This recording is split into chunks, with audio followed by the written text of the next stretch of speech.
Disclaimer. None of the songs, including intro, artworks, including thumbnail, or characters in the video are mine. This is not an accurate portrayal of the characters. This is not a defamation of character either. This is only for entertainment. Warning. Foul language, grammatical mistakes, typographical errors.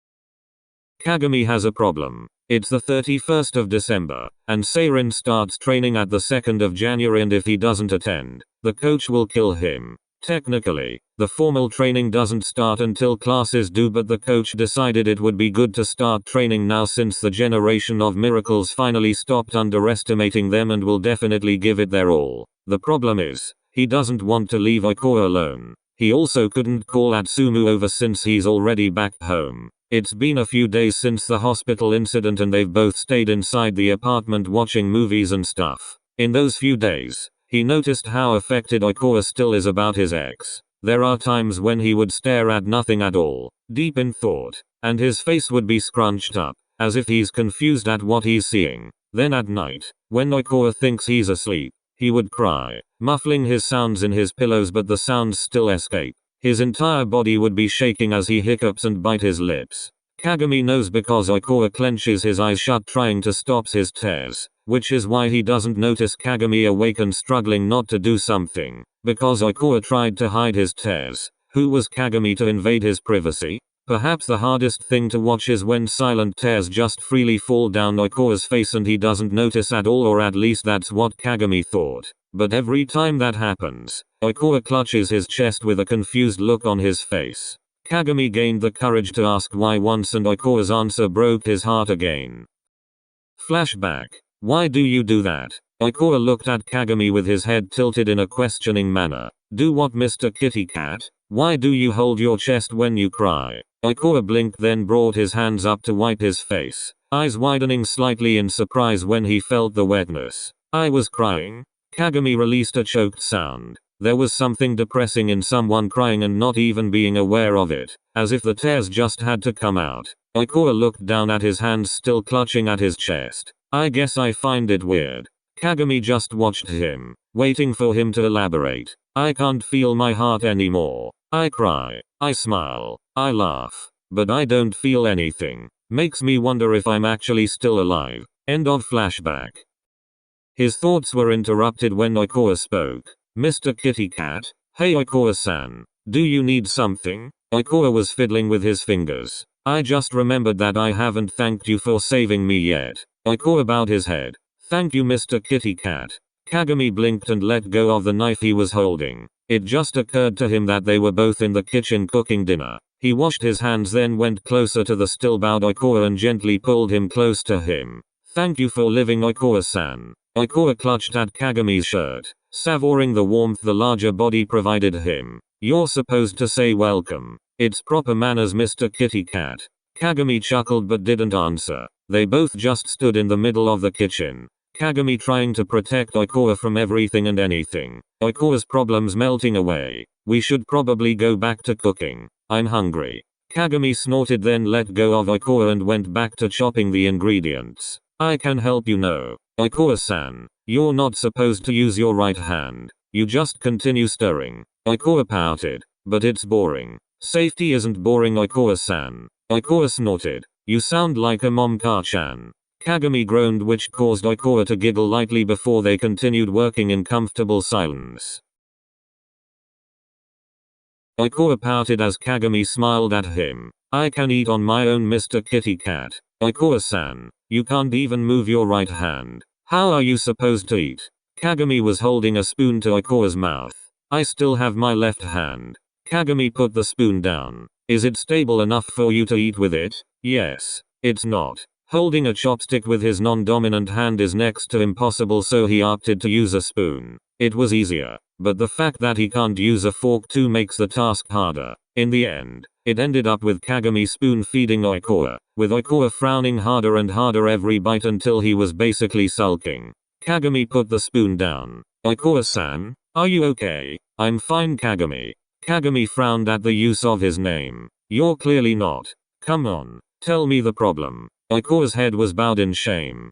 Kagami tried to peek at his expression. I just feel useless. You saved me and took care of me when I was having a pity party. Kagami gripped Oikoa's hands at those words, but Oikoa continued like he didn't feel anything. Then I destroy your mirror just like I destroy everything else I touch. Oikoa-san. Then I get crippled and you're taking care of me again. Oikoa-san. I'm basically just a pathetic, useless, annoying, no good freeloader Oikoa-san. Oikoa jumped in his chair at the sudden exclamation, his eyes wide. Oikoa-san. Kagami reached a hand slowly to cup Oikoa's face. You're not useless, okay? I'm glad you're alive, okay? And you weren't having a pity party. You were heartbroken. You were being human. I'm taking care of you because you're my friend and I want to take care of you. I'm not being forced. I enjoy your presence and am happy that you're here. Oikoa blinked as Kagami thumbed at his cheek. Oh. Kagami smiled softly at him. And as for the mirror, well, what do you think about going to buy one tomorrow? Since it's New Year and all, we can go out and celebrate. I'd like that, but Oikoa nibbled on his lips. I'm scared. What if I meet him? Them? I'm not ready yet. I don't want to cry in front of him. Kagami moved back and hummed. Well, how about we wear a disguise? Oikoa looked at him in confusion and Kagami just smiled in return. Well, we can play dress up. Pretend we're spies and whatnot. We can even cosplay. Oikoa's eyes brightened. Can I be corpse? Kagami's eyes furrowed. You want to be a corpse? Like a ghost or a zombie? Oikoa rolled his eyes. I meant corpse husband. Oh, would that make me Seikuno then? Or Rei? Can I be Rei? She's a queen. Sure. Then Oikoa frowned. Wait. Corpse suits you more. Then I can be Seikuno. It doesn't matter who suits them, Oikoa-san. It's just fun. Oikoa pouted as he whined. No. I want a perfect cosplay. You be corpse and I'll be Seikuno. Unless you don't want to, of course. Kagami smiled. Sure, Oikoa-san. But I don't have anything to cosplay corpse. All I have is a Valkyrie hoodie. I have one. Oikoa stood up and began to run into the bedroom. Oikoa-san, we should finish eating first. I'm already full, Mr. Kitty Cat. Came Oikoa's distant reply. Kagami smiled to himself as he shook his head and continued eating. The next day, Kagami stared at the clothes laid out on the bed. Do you always carry around cosplay clothes wherever you go? Oikoa snorted. Of course not. I bought this in Hokkaido. Here, go change. Kagami sighed but took the clothes. Oh, and I didn't wanna touch your things, so your pants and underwear aren't included there. Okay. Kagami took a small detour to his closet before going in the bathroom. He took a bath then changed. What he was wearing was a black puffer coat. For the weather and also because it kinda looks like the suits in Among Us. Normal black pants. Corpse mask and earmuffs that also has cat ears attached on top. He went out of the bathroom to where Oikoa was waiting.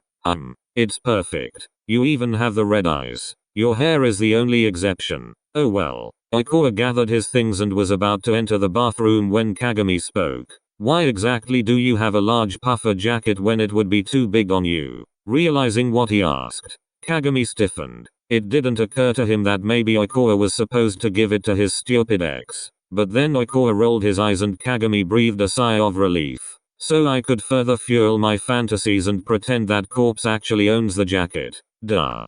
Kagami snorted and shook his head as he watched Oikoa enter the bathroom. When he came out of the bathroom, Oikoa was wearing a dark green puffer coat, black pants, Seikuno's striped scarf and earmuffs that had a little plant attached on top of it. The scarf was bunched up enough that Oikoa could hide his face in it if he wanted to. They both also had gloves with the same color as their outfits and winter shoes. And done. Wait. Oikoa looked at his outfit, then Kagami's. There's something missing. He snapped his fingers. Oh, I know. Oikoa walked towards Kagami's couch and picked up Tiger before thrusting him towards Kagami. Kagami took him and yelled, I love Bingus. Oikoa giggled, and Kagami took pride in causing it. The first place they went to was a deba, a shrine. Kagami doesn't know what Oikoa prayed for. He doesn't seem to be praying for anything actually. He just did the motions, bowed, clapped, rang the bell, then clasped his hands to pray, but he looks as if he's just staring. Kagami guesses it's hard to pray when you feel nothing but pain. That's alright, he thought. I'll just pray for you. After that, They went to visit Ghibli Museum. Oikawa seemed to enjoy himself, judging by the small smile on his face. Do you want to visit other museums as well? Oikawa hummed before suddenly looking at Kagami, his eyes sparkling slightly. Can we go to Tenk Space Museum? Kagami was surprised at the sudden change before laughing. The way Oikawa's eyes sparkled, his lips widened into a smile with his teeth showing, his hands grabbing and slightly shaking Kagami's arm. The way he spoke the word space, emphasizing it, everything seemed so childlike, so happy. Fucking hell. How are you so beautiful, my baby? So adorable, so pretty, so, ahhhh. Kagami resisted the urge to just pull Oikawa closer and engulf him in the tightest hug possible. Let's go then. To say that Oikawa enjoyed himself in the museum would be an understatement. He was absolutely beaming, trying to explore everything the museum has to offer. When they reached the projection of Earth, Oikawa let out an awed gasp. Oh Jesus.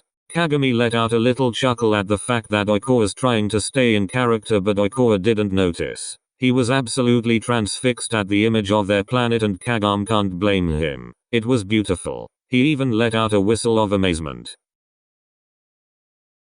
Unfortunately for the museum though, Kagami can't seem to fully appreciate its contents. He was more focused on watching the various expressions of awe in Oikawa's face and how perfectly the lights illuminated him. Kagami was watching Oikawa, smiling softly. He saw his eyes wide in amazement. He also saw when his lips twisted into a frown and his eyebrows. Something wrong, Oikawa-san? Oikawa blinked and looked at Kagami with a painfully fake smile before shaking his head. I'm fine, Mr. Kitty Cat. Oh, okay.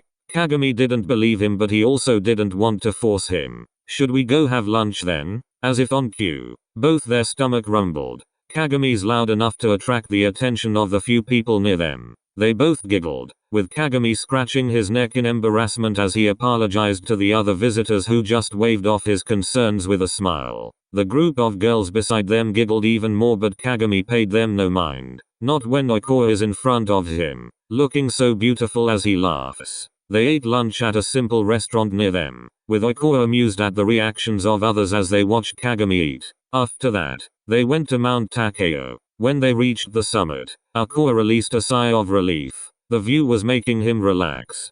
Kagami was nervous though. Seeing Oikawa so near a cliff is giving him flashbacks. He could resist hugging Oikawa close to him. Oikawa looked at Kagami with surprise, and when he saw how scared Kagami looked, he realized. You scared of heights? No. Oikawa could hear the lack of defensiveness in Kagami's voice, so he knows Kagami's telling the truth.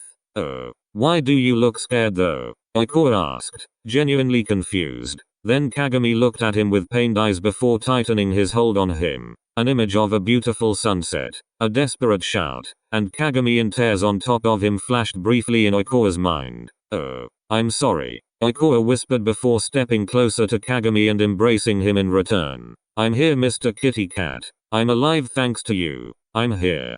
Kagami released a trembling sigh as he fully engulfed Oikawa in a bear hug that covered Oikawa's entire body from view of others. I'm sorry you had to see that.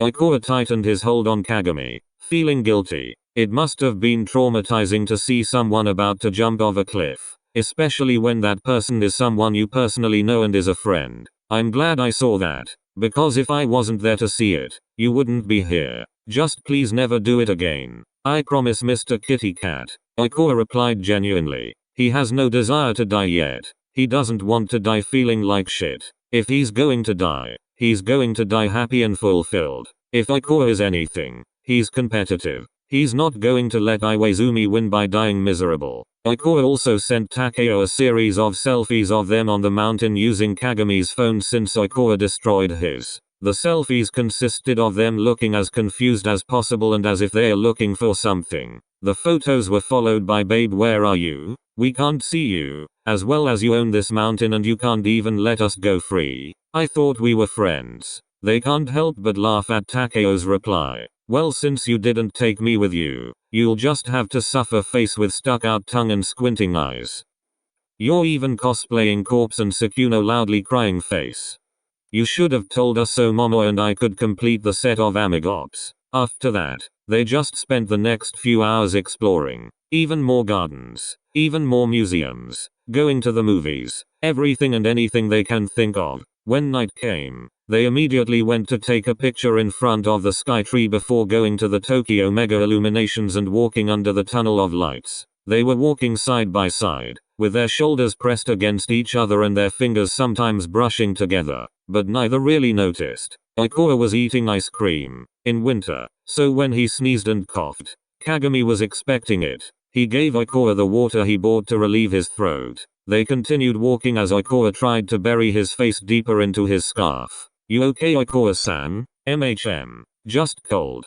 Kagami stopped walking, which caused Aikoa to stop too. He removed his gloves, rubbed it together and breathed on it, trying to warm it up before gently holding Aikoa's face between them. Aikoa sighing and reaching a hand to further press Kagami's hands on his face. So warm. Better? Aikoa nodded, eyes closed as he relished in the warmth on his face. After that, they went to dinner because they were too lazy and tired to cook. They then remembered that the purpose of them going out was because they were supposed to buy a mirror. Thankfully, Tokyo has a lot of 24-hour shops. Kagami wanted to just grab the nearest mirror then go home, but Aikoa insisted on getting a decent one. That's how two cosplaying teenagers ended up standing before a row of mirrors in a random store, laughing at their reflections on the ugly mirrors that distort them.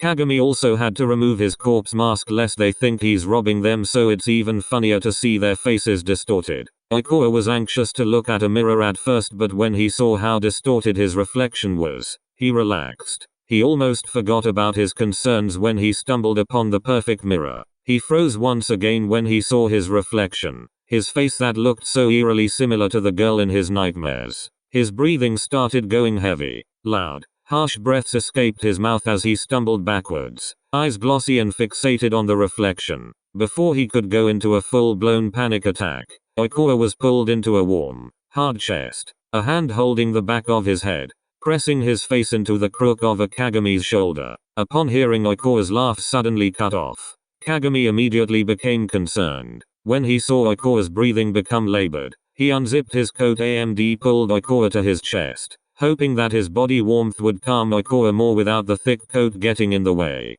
You're okay, Aikoa-san. You're okay. They're not going to hurt you again. I won't let them hurt you. Just breathe, Aikoa-san. Breath. Kagami remembered something he read on the internet about helping someone deal with panic attacks. Just talking about familiar things or whatnot might help. I really like Barbie, but in my opinion, they don't make Barbie like they used to. The movies now aren't really as good as the ones before, which is a shame because a lot of kids don't appreciate Barbie anymore. They always make her out to be some sort of plastic bimbo and use her to try and shame girls into liking feminine stuff, which is ridiculous. Kagami talked quietly, not enough for it be considered a whisper but not loud enough to be considered normal talking either. He also tried to control his breathing, hoping that Aikoa will match it and calm down. Barbie is an icon. She's pretty, talented, kind, and always very passionate. People should be more like Barbie, but because she likes pink and rainbows and glitter, they always brush her aside and make her out to be a brainless fashionista. And girls who like her are childish brainless fashionistas. And don't even get me started on boys. They're not even allowed to like Barbie. Kagami scoffed, as if the notion of not liking Barbie is ridiculous even when he was formerly one of the boys who didn't want to watch Barbie. Aikoa giggled and lifted his face from Kagami's chest. Kagami looked down and smiled at him. You okay now? Yes. Thank you, Mr. Kitty Cat. Kagami sighed. Siren started their training immediately after New Year. Why? He doesn't know. It would have been fine considering classes start on the 7th of January, but the coach seemed impatient. Kagami could vaguely recall himself insisting that training starts immediately after Christmas and just not celebrate New Year, and here he is now, wanting to start their training at a later date. How the turntables. Today is the 3rd of January, so it's their second day of training and Kagami's walking home at night. Since their coach is strict, he's concerned because Aikoa is just sitting in his apartment alone in silence. Kagami's become accustomed to playing music aloud after the mirror event because he knows that the silence gets to Aikoa. But even with music and the TV playing, there are still times when Aikoa's eyes would glaze over, as if lost in a trance. He can't even use his phone because he destroyed it. saying that he doesn't want any reminder of the past. He remembered yesterday, after he got home from practice. He arrived to see his apartment sparkling clean and Oikawa folding his clothes. Flashback. Oikawa-san, what are you doing? Oikawa blinked, as if confused why Kagami doesn't know what he's doing. Folding clothes? I know that, but why are you folding them? Because I just washed and dried them, so now I have to put them away. Oikawa-san, you don't have to do that. You're a guest. I'm not a guest. I'm a useless freeloader. You saved me, took care of me, and the only thing I ever did was sit down and do nothing. I even destroyed your mirror. This is the least I could do. Oikawa-san, please.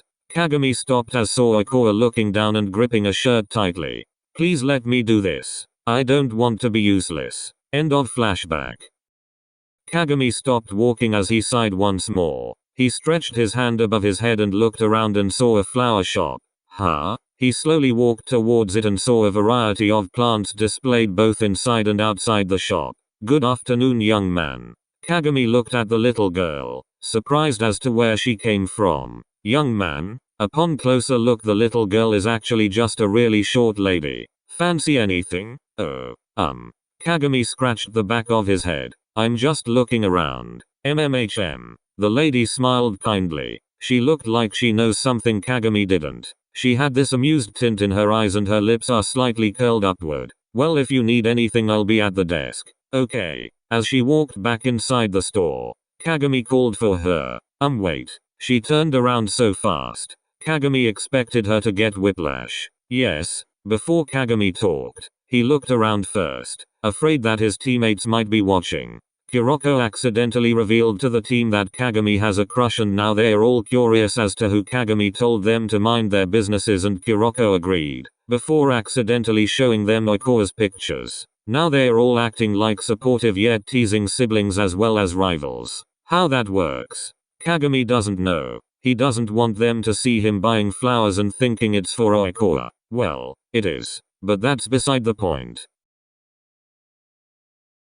Tadema. Okari. Oikawa's head popped up at the end of the hallway. Hey Mr. Kitty Cat. Practice went well? It went well. A sudden feeling of bliss punched Kagami in the gut as Oikawa welcomed him, along with an image of an older Oikawa with an apron, welcoming an older him with dinner, then vice versa. The same time the image showed, the moonlight breached through the window and bathed Oikawa in a silvery blue, making him look ethereal. Kagami suddenly had the sudden urge to pull Oikawa gently to him and press a light kiss on his lips. Kagami blushed and cleared his throat, presenting Oikawa the pot. Oikawa took the item from Kagami's hand and blinked at it. I thought that maybe you were bored here all alone, so I thought I could get you something to keep you occupied. Oh. They both stood there, Oikawa studying the plant and Kagami studying Oikawa's reaction. What's it called? Anemone. Like Nemo's home? Kagami chuckled. Yes. I don't think these are normally indoor plants. Kagami rubbed the back of his neck. Well, it's an additional challenge? Oikawa laughed lightly. Do they mean anything? Anemones have different meanings, depending in the color. Oh, what does the white anemone mean? It means sincerity. How about the purple anemones? Protection from evil. Oikawa smiled at that. The red and pink? Kagami swallowed. He doesn't know if he's stepping over a line. Both means forsaken love. Oikawa's fingers, which were playing with the flowers, stopped their movement as his breath hitched and his smile dropped. But anemones in general means anticipation. I don't wanna tell you that everything happens for a reason. I don't think that phrase could ever validate or justify the pain you're going through right now. But I will tell you that whatever you're going through now, you're going to be able to get through it and be happy. Oikawa trembled as he held the pot closer to him, his glossy eyes reflecting the light. It took quite a while for him before he answered, his voice quiet and hoarse, like he's forcing them through a lump in his throat. Then he exhaled. Thank you, Mr. Kitty Cat. Since that day, Kagami would bring home plants for Oikawa and he takes great delight in watching Oikawa take care of them, watering them diligently, making sure they get enough sunlight, and talking to them like they were his kids.